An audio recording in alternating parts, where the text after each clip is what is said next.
Dulunya ratusan pembangkang bahkan tahanan politik di era kepemimpinan Presiden Soeharto ini diadili bahkan dipenjarakan di lapas di penjara Nusa Kambangan ini, bahkan terpidana kasus-kasus berat seperti Freddy Budiman, seperti kasus bom Bali, kontainer besar yang berisi ular kobra, penuh dengan ular kobra.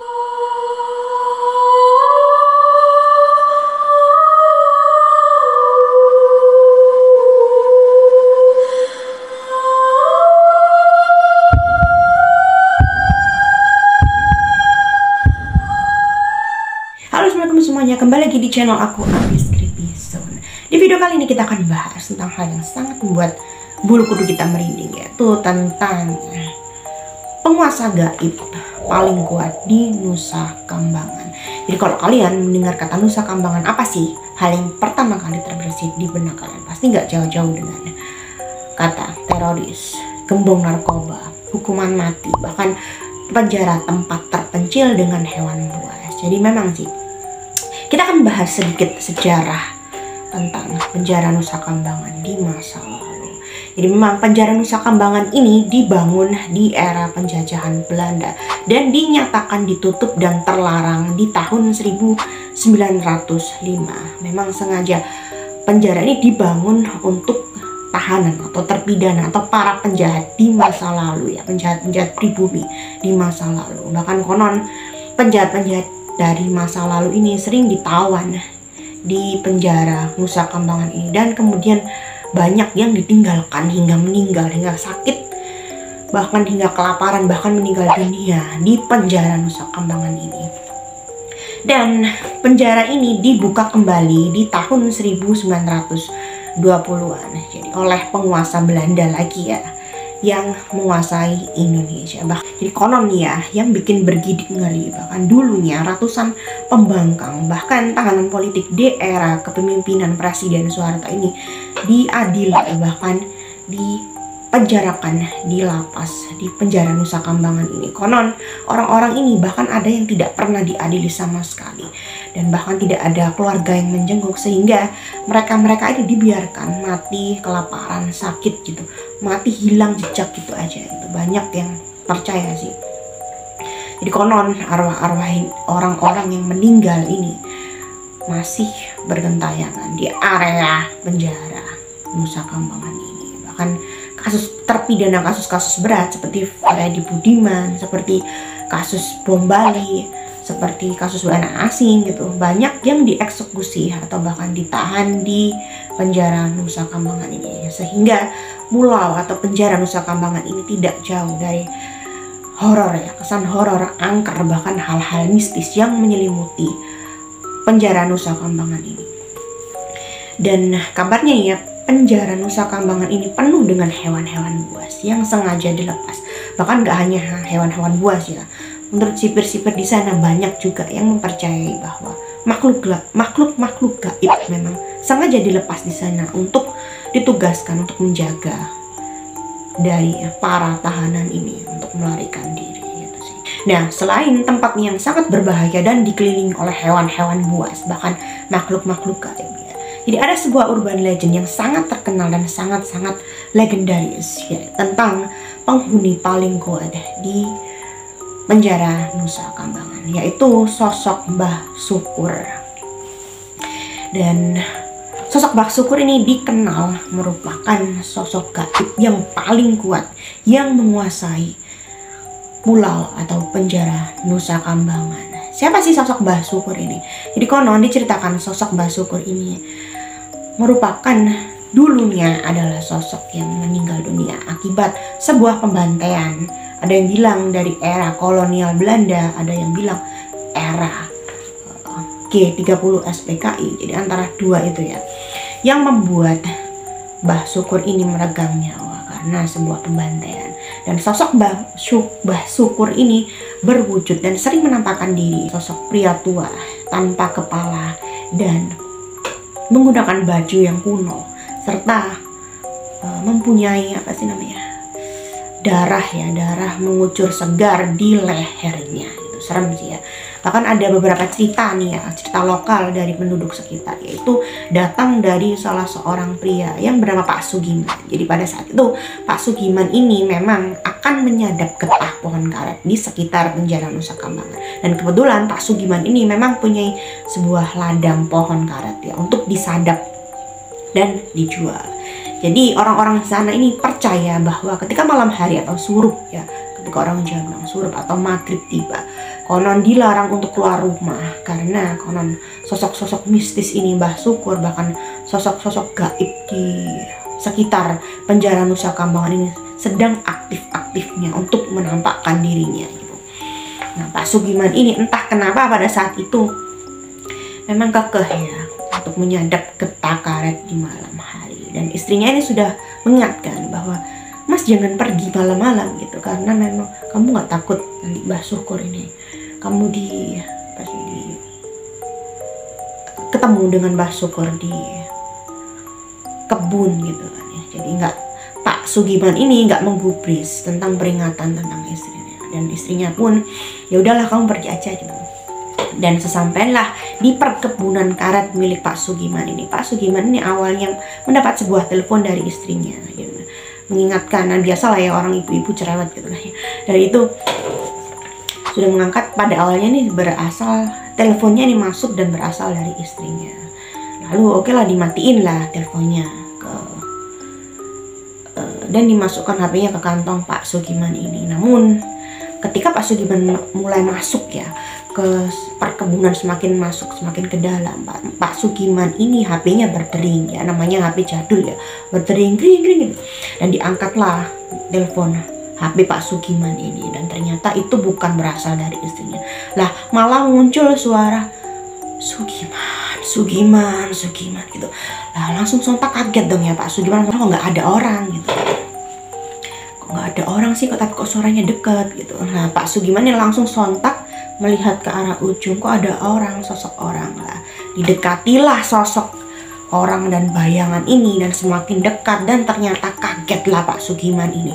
Ternyata yang ia lihat ini adalah sosok hantu Mbah Syukur ya, dengan penampakan yang sangat seram gitu, dengan sosok pria tua tanpa kepala gitu, dan darah mengucur segar di lehernya. Nah kagetlah dong ya, langsung sontak Pak Sugiman ini berteriak sangat kencang, Mbah Syukur ya. Langsung mau lari juga nggak bisa. Sebenarnya sempat lari sih Pak Sugiman ini, menurut cerita orang-orang sempat lari, namun Mbah Syukur ini tetap mengejar itu. Entah kenapa Mbah Syukur tetap muncul di hadapannya. Lalu menurut orang-orang setelah kejadian tersebut, Pak Sugiman ini hilang, entah nggak diketahui keberadaannya di mana. Pak Sugiman ini hilang, tidak diketahui keberadaannya hingga sampai saat ini. Entah terjebak di dimensi gaib atau entah kemana gitu, entah hilang gitu aja, nggak diketahui keberadaannya hingga sekarang. Itulah mitos atau urban legend yang terkenal, yang paling terkenal di daerah Nusa Kambangan. Nah, selain urban legend yang paling terkenal yaitu penguasa gaib yang paling kuat di Nusa Kambangan adalah Mbah Syukur. Jadi ada beberapa tempat yang dikenal wingit dan dikenal angker di daerah Nusa Kambangan. Konon orang-orang ini percaya, bahkan sipirnya pun sering melihat penampakan gaib di beberapa tempat. Dan konon para makhluk gaib ini berbagai macam jenisnya dan mempunyai wilayah sendiri-sendiri ya untuk dijaga gitu. Dan bahkan ya ada saksi yang mengatakan bahwa mereka ini pernah melihat sebuah 2 kontainer besar yang berisi ular kobra, penuh dengan ular kobra yang sengaja dilepas di area sekitar lapas Nusa Kambangan, penjara Nusa Kambangan ya. Ya memang nggak kaget sih ya, tujuannya memang sengaja ular-ular kobra ini dilepas untuk menghambat para tahanan kelas berat ini untuk melarikan diri. Jadi kalau mereka mempunyai niat atau untuk melarikan diri gitu ya, jadi mereka berpikir berulang kali ya kalau mempunyai niat melarikan diri. Gimana kalau tiba-tiba keluar langsung digigit ular kobra ya, bukannya keluar malah meninggal di tempat gitu karena nggak ada dokter, nggak ada apa. Serem juga sih. Dan ada juga sih ya beberapa tempat ya yang menurut para sipir, menurut para saksi gitu yang sangat-sangat angker gitu. Nah, salah satunya ini tempat yang bernama Lembah Nirbaya. Jadi Lembah Nirbaya ini dikenal sangat angker karena dijadikan lokasi eksekusi mati para tahanan kelas kakap. Dan menurut pengalaman para sipir ini, mereka tuh sering mendengar suara-suara kayak tangisan, rintihan, bahkan sering melihat penampakan berwujud kuntilanak gitu. Bahkan di siang bolong pun loh mereka ini sering menampakkan diri gitu. Ini menurut kesaksian para sipir ya, karena memang mereka sudah bekerja di sana gitu, jadi ya sudah terbiasa mungkin ya.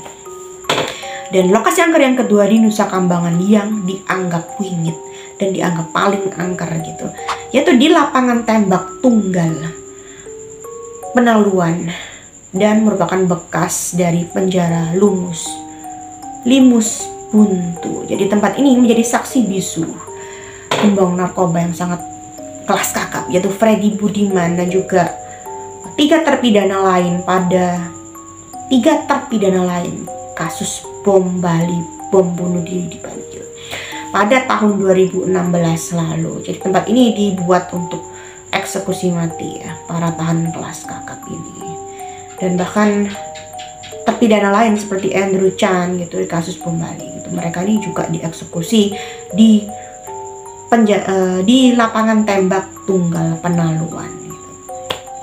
Dan lokasi angker ketiga yaitu di pertigaan Kamboja. Konon di pertigaan Kamboja ini ada sebuah cerita unik yang menarik. Jadi semua pohon yang di sekitar jalanan pertigaan ini ditebang, namun disisakan satu pohon, yaitu pohon Kamboja.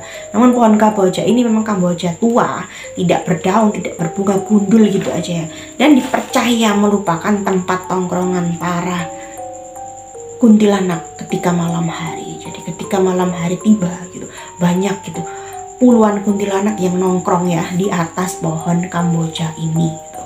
Banyak, jadi nggak satu dua, banyak bergerombol gitu. Dan menurut kesaksian para sipir dan orang-orang yang tinggal di sekitar penjara Nusa Kambangan ini, ya memang sudah tidak asing, bahkan sudah bukan rahasia publik lagi kalau penjara Nusa Kambangan ini memang mempunyai sisi magis dan sisi angker ya, sisi mistis yang sangat kental ya, karena memang dihuni oleh makhluk-makhluk, bahkan ratusan makhluk gaib penghuni penjara Nusa Kambangan. Bahkan kalau kita melihat dari sejarahnya di masa lalu, memang penjara Nusa Kambangan ini mempunyai sisi kelam ya, sisi masa lalu dan sejarah yang sangat kelam, dan memang dibuat untuk tahanan pada masa kolonial Belanda. Sehingga mungkin itu yang membuat para makhluk gaib ini suka bahkan menempati di area penjara Nusa Kambangan.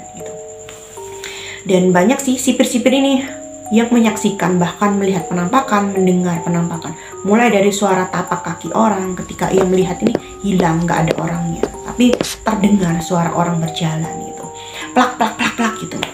Tapi ketika ia lihat, mereka lihat nggak ada orang sama sekali. Bahkan sering terdengar suara tangisan, jeritan minta tolong ketika malam hari. Bahkan siang bolong pun ini, saking kuatnya area magis di daerah penjara Nusa Kambangan ini, sering terdengar suara jeritan gitu, minta tolong gitu.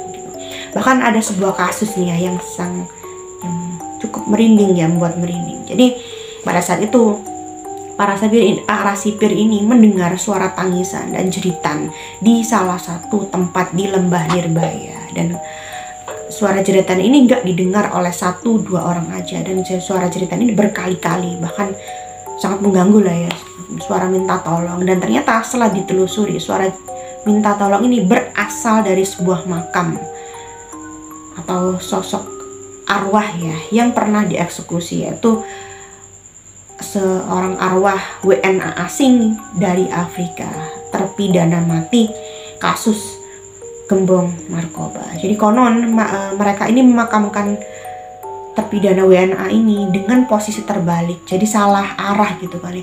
Jadi mereka arwahnya ini meminta tolong untuk dibalikkan gitu kuburannya salah arah gitu, terbalik gitu. Jadi si arwahnya ini minta tolong kepada para sipir untuk membetulkan arah makamnya gitu loh. Bahkan sampai minta tolong gitu. Bahkan ada juga sih ya satu mitos yang sangat-sangat dikenal ya, yang sangat dikenal di area penjara Nusa Kambangan, yaitu sosok hewan mitologi atau hewan mistis ya, yang bernama kuwuk. Gitu. Ya, apa sih hewan kuwuk ini? Jadi konon hewan kuwuk ini berupa seperti komodo, seperti kadal, namun berkaki 2 gitu. Seperti siluman sih ya, kalau orang bilang siluman. Dan si kuwuk ini suka memakan mayat gitu, suka makan mayat. Bahkan ada rumor yang beredar bahkan hewan kuwuk ini juga suka memakan manusia hidup-hidup gitu. Dan itulah kenapa jadi orang-orang di sekitar penjara Nusa Kambangan ini percaya ketika ada orang yang meninggal, mereka ini harus segera menguburkan mayatnya. Jadi kalau enggak, rumah mereka ini akan didatangi oleh kawanan hewan kuwuk ini, hewan atau siluman ya kuwuk ini. Gitu. Jadi mereka ini percaya. Jadi ketika orang meninggal langsung cepat-cepat dimakamkan. Jadi supaya tidak menjadi sasaran hewan kuwuk ini. Gitu. Jadi gimana menurut kalian? Apakah kalian percaya dengan sosok gaib atau mitos-mitos urban legend yang beredar di sekitar penjara Nusa Kambangan ini? Atau memang sengaja cerita-cerita tersebut diciptakan hanya untuk menakut-nakuti para tahanan supaya mereka tidak keluar atau berusaha kabur dari penjara Nusa Kambangan? Kalian percaya atau skeptis ya?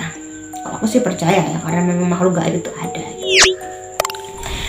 Dan jangan lupa subscribe, like, dan hanya di Abis Creepy Zone. Sampai jumpa.